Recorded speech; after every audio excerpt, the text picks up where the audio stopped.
Hello, my name is Dieter and welcome to Win Some Loosemore, a channel dedicated to the hobby of board games. Now, if you've been with us for a while or checked out a few of our videos, you will see that back in June I posted my top 10 games of games that we owned. And I said on that video that things would likely change and I would do another one in the future. I'm going to aim to do one of 3 of these a year, so one every 4 months or so, so it's about that time. Now, these lists change all the time. I play new games, we buy new games, usually because we can afford them sometimes even though we can't, and I like buying new games. And so this list keeps changing, but what I've done, I actually sat down this time and thought of every single game I have played. There's still ones that I'm only just remembering now that I need to note down to throw into the list. And what I've done, whether we own it or not, is order them by a few different things. So it's not just these are the 10 games I think are most mechanically sound. They're not the best experiences of playing. It's kind of a mix of everything. I think the design is really good. I have a lot of fun playing it and would easily recommend it or want to play it again and again and again.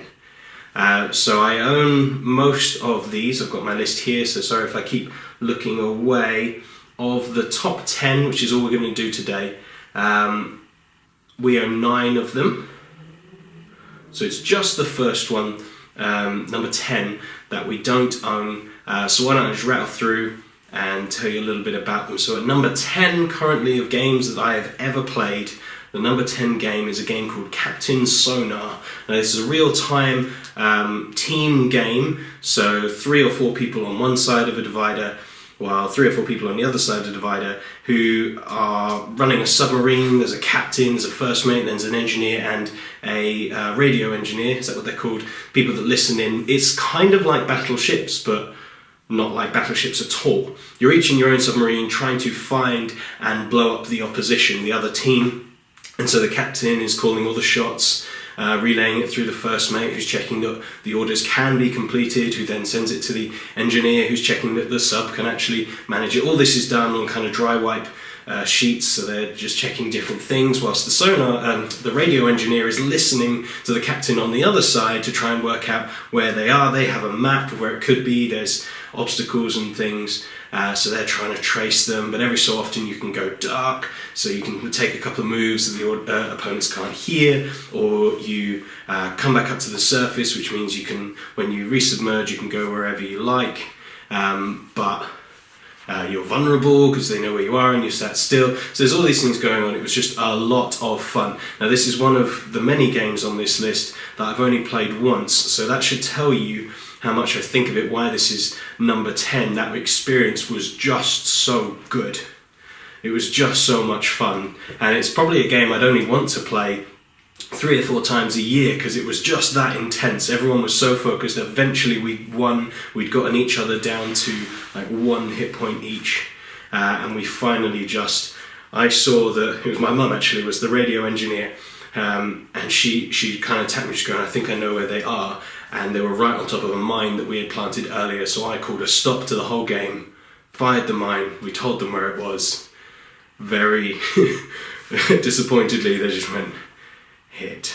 And it was amazing, we all had this wonderful reaction. So it's a game I definitely recommend. You do need 6 or 8 people to play.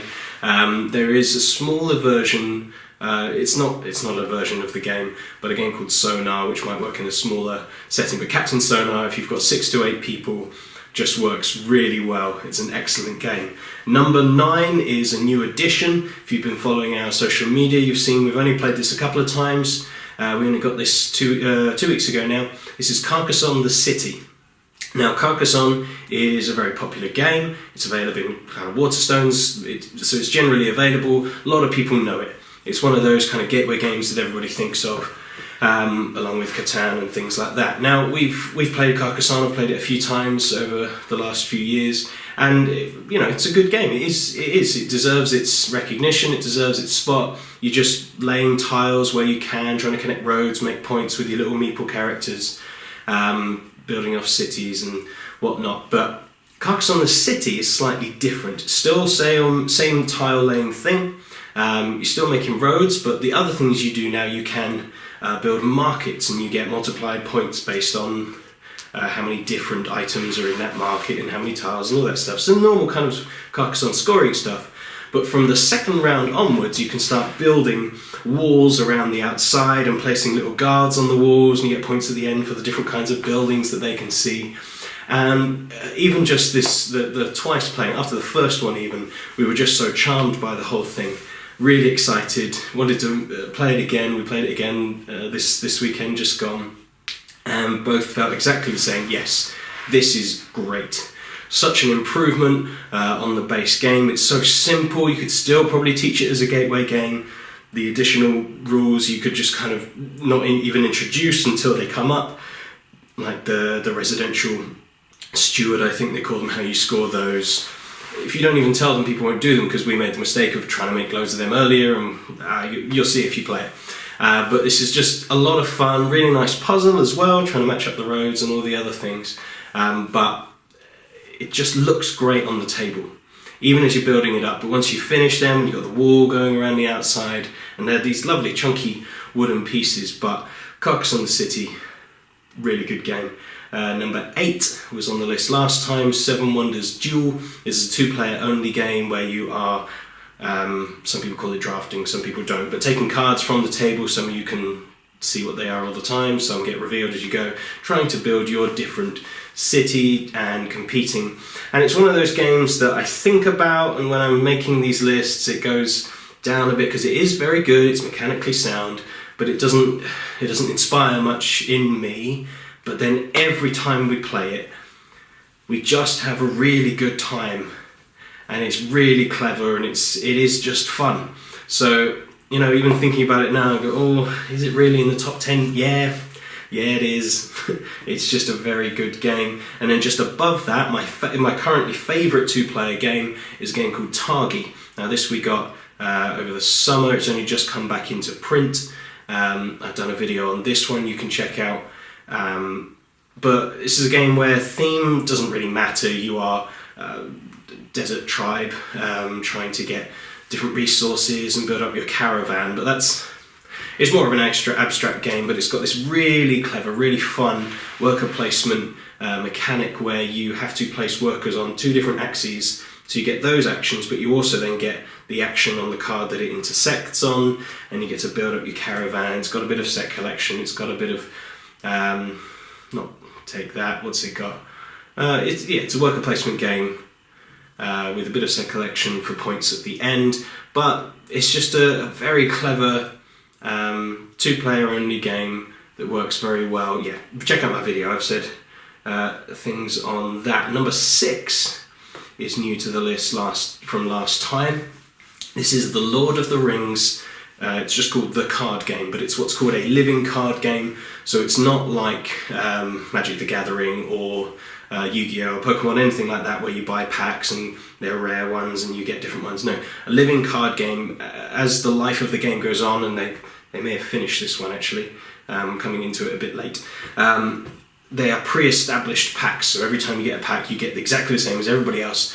And this is a cooperative, hard, most of them, kind of adventure game based, not in any of the books, although there are now saga expansions which are based in the books, but just some of the very famous characters and some of the ones you may not have heard of so much. Just this whole world of Middle-earth is put into just a very clever card game. I like constructing the deck, I like going against the different challenges. I've got a few of the different story packs as you go along, which give you a new enemy to face or a new challenge, whatever it might be, and you may need to change your deck before each game to go up against the particular challenge that it's going to present.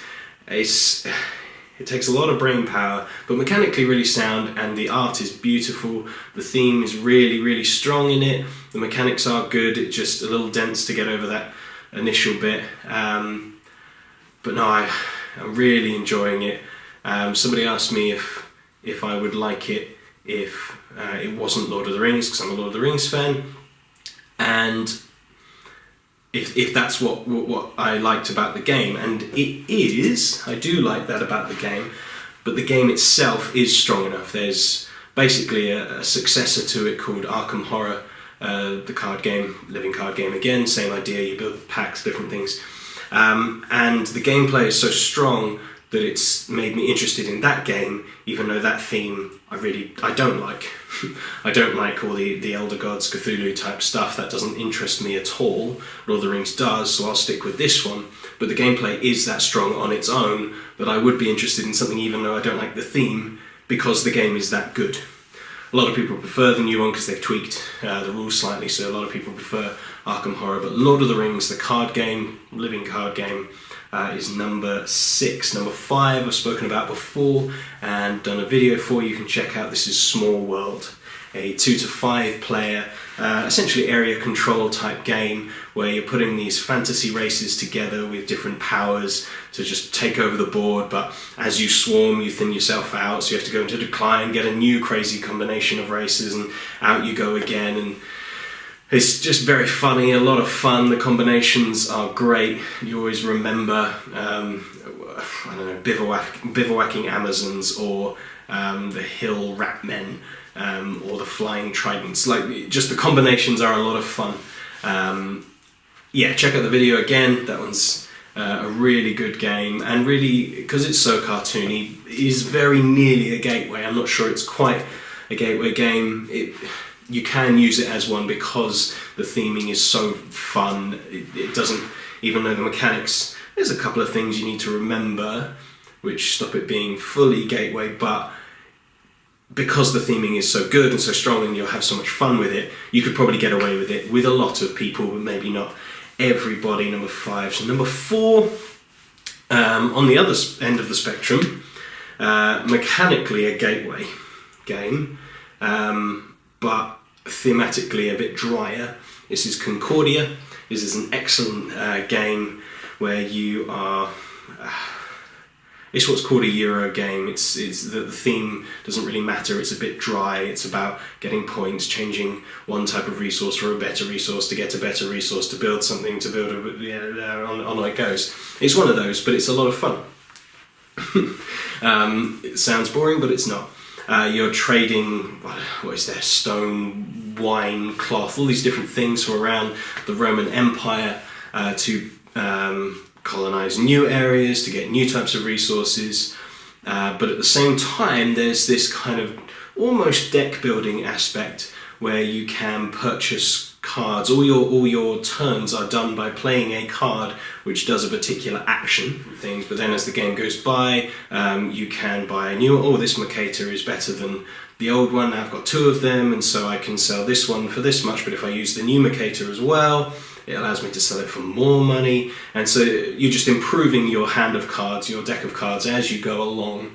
But it looks lovely, not the box. The box looks boring. The board looks nice, but it's as you're building, as your ships and your land colonists spread out across the board, just looks a lot of fun, and the different resource tokens are good as well. I don't know, I've only played this one 3 or 4 times probably, but it's just really strong, a really strong, solid game. There's not really anything wrong with it other than some of the visual design could be more engaging. Number 3 is the 7th Continent. If you watched the last video, I said I didn't really know where to put this because this is either the best thing ever or such a localized phenomenon. Once you've done it, you're done, you'll never look at it again. We have played it a few more times since then, still have not completed a single curse, but it's great. I love that sense of adventure that it gives you, the discovery, the challenge of we want to go and do both of these things, but it's more effective for us if we're doing them together. But are we going to waste more of our life? And actions are similar. There's a deck of cards that works for both. So as you use cards for actions, you have decreased your health if you scroll through them completely and then go through them again and get a curse card you've lost. I need to slow down. And so you're thinking, what's the most efficient way of doing this? But the two things, we went all this way and it wasn't there, we've wasted all that time, how do we get back? Does one of us stay here, build a campfire for us to kind of cook some food, regain some of those cards, that health, whilst the other one's going off? Or do we stick together and make travelling a little bit cheaper? Like, what do we do? Brilliant. We've got the big expansion, What Goes Up Must Come Down, coming, I think it's this month or next month, and some of the other things we got as part of the Kickstarter package that we did. So brilliant. Seventh Continent, still our number 3. Number 2, I think, is unchanged. I think 3, 2 and 1 are unchanged. Number 2, Century Spice Road. Check out the video. It's a game that should be naff. On paper, it should be naff. But it is so quick, so fun, so easy, and yet wonderful tension on, am I going to get to the thing that I want to do before you? And the production value is brilliant. Again, some of the arts, like Concordia, could be slightly more inspired. I think they've cleaned it up a bit for Century Eastern Wonders, which didn't quite make the top 10, but really enjoyed that one as well. Yeah, this is a one that I would recommend to anyone. If you just want this one, probably get Golem Edition. They've sorted out the art, the theming is much nicer. They're the same game, mechanically exactly the same, but if you're just going to get one, you want a good, quick gateway game, but still gives enough to hardened gamers, if that's not the right phrase, but you know what I mean. People who like heavy, dense games, it's still fun, it's still engaging. This almost engine building, similar to Concordia. You're getting new cards to make your hand of actions better, but just to trade spices. It was kind of why it's called Century Spice Road. But what I love is now there's Century Eastern Wonders, which is a game on its own, but you can combine the two. And then there'll be Century New World. I forget what it's called. I'd have to look it up. I'm sorry. I'll put it on the screen, what it's supposed to be called. And then somehow they're going to work out how all of them combine. And there's just this trilogy of games that are coming, the new one coming next year. So it's been one a year, and I've enjoyed both of them a lot, but Century Spice Road, for the ability that we can play with anybody, that the production value is so high. Metal coins, always metal coins, and the little plastic cups for the spices, just brilliant. Keep it on number 2, and number 1, unchanged, is Scythe. I still don't see how anything's going to beat this game from Stonemaier Games. We have got nearly every Stonemaier Games that is out, and the production is just always brilliant. We've got My Little Scythe over the summer, and the figures are amazing. And for children, it's brilliant. But Scythe itself, I don't like miniatures. I don't care for miniature gaming. If you do, great, go for it. But it doesn't appeal to me. And yet, these miniatures are amazing, and I love them, even though that's not something that matters to me. And the gameplay is smooth and simple, even though you're doing complex things with the top action, the bottom action. You upgrade to make this thing better, but this thing better. Like, it's, yes, again, not gateway game. Initially, the figuring out how it works seems bigger than it is, because then you go, oh, I just move the guy onto here and I take those actions, and then I move the guy onto here and I do take those actions. Just really good, beautiful artwork, production, everything. The 2 initial expansions did exactly what you want to. Adds extra players with cool factions with new powers, adds a whole new idea with the airships and the end of game resolving token things. You can change an extra thing about how the game ends, really cool, like those. But the new expansion, Rise of Fenris, which I won't say too much about because it's a discovery campaign thing, you unlock different things as you go along. We're partway through it now, and it's brilliant. It's brilliant. You can buy Scythe and you will have a brilliant time. This was our number 1 before the Rise of Fenris came out, but if you are buying Scythe and have played it even probably 5 times, go get Rise of Fenris.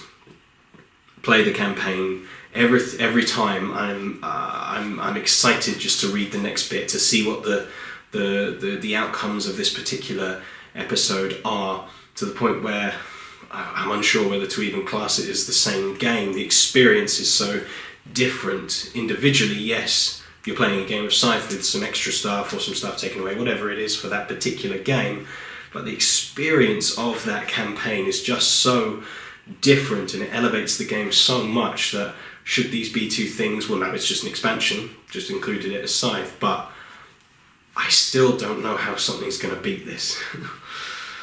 I know this isn't everyone's top game. I've played some people's top games and I think this beats it, so it's my opinion. I'd love to hear yours. Disagree with me as much as you like, agree with me if you want to, but I'd love to hear what your top games are. These are the top games I've ever played. Some of these I bought because, it's like Small World, I bought because I played it, loved it so much, I bought it. Captain Sonar we would like to get, but we're okay with knowing people that own it at this point. Yeah, that's my top 10. I will do another one of these in a few months, because the list will have changed again, because we will have bought more games and played more games. Thank you very much for watching. You can follow us on social media. We are on Twitter at WSomeElmore. You can find us on Facebook, and what else? Subscribe if you're not already. Hit the bell icon so that you get notifications when new videos come up. Look forward to our next video. Well, I'm looking forward to our next video. I hope you are too, and I hope you join us for it. I have been Dieter for Winsome Loosemore. Goodbye.